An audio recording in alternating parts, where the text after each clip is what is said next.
ఎదురు చూస్తున్న వీకెండ్ రాకన వచ్చేసింది. ఇంక ఈ వారం ఎవరు ఎలిమినేట్ అవుతారో అంటూ అందరూ ఆసక్తిగా ఎదురు చూస్తూ ఉంటే, నాగార్జున గారు స్టేజ్ పైకి అడుగుపెట్టి బెస్ట్ పెర్ఫార్మెన్స్ చేసిన వారికి ఈ కిరీటం అందించండి అంటూ చెప్పుకుంటూ వచ్చేశారు. అలా తమకు తాము బెస్ట్ అని అనిపించడమే కాకుండా ఇక్కడ సోనియా కోసం మాత్రం నాగార్జున గారు మనసులో మాటలని కాదు, బయట విషయాలను కూడా రివీల్ చేసుకుంటూ వచ్చేశారు ఇండైరెక్ట్గా. ఒకవైపు పృథ్వీని, మరొక వైపు నిఖిల్ని ఇద్దరితో ఆట ఆడుకుంటూ తన ఆటను కొనసాగుతూ వచ్చేసిన సోనియా చేష్టలు హౌస్మేట్స్ అందరికీ ఎంతలాగా చిరాకు తెప్పించాయి.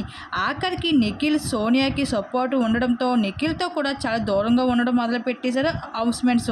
ఇలా ఓటింగ్ లైన్లో కూడా సోనియాకి చాలా ఓటింగ్ తక్కువ రావడమే కాకుండా తనని మొదటిగా సీక్రెట్ రూమ్లో పెట్టాలని ఊహించుకొని, కానీ ఇంత నెగిటివిటీ సంపాదించుకున్న సోనియా హౌస్లో ఉండడం సరికాదు అంటూ ఆలోచించి ఇంకా ఏవిని అయితే ఆదిత్యతో పాటు సోనియాని కూడా ప్రిపేర్ చేసుకుంటూ వచ్చేయడం జరుగుతుంది. తనని అయితే ఇంక ఎలిమినేట్ చేయాలని అయితే ఇంక బిగ్ బాస్ అయితే యాజమాన్యానికి నిర్ణయించుకోవడం జరిగింది, డిసైడ్ అవ్వడం జరిగింది.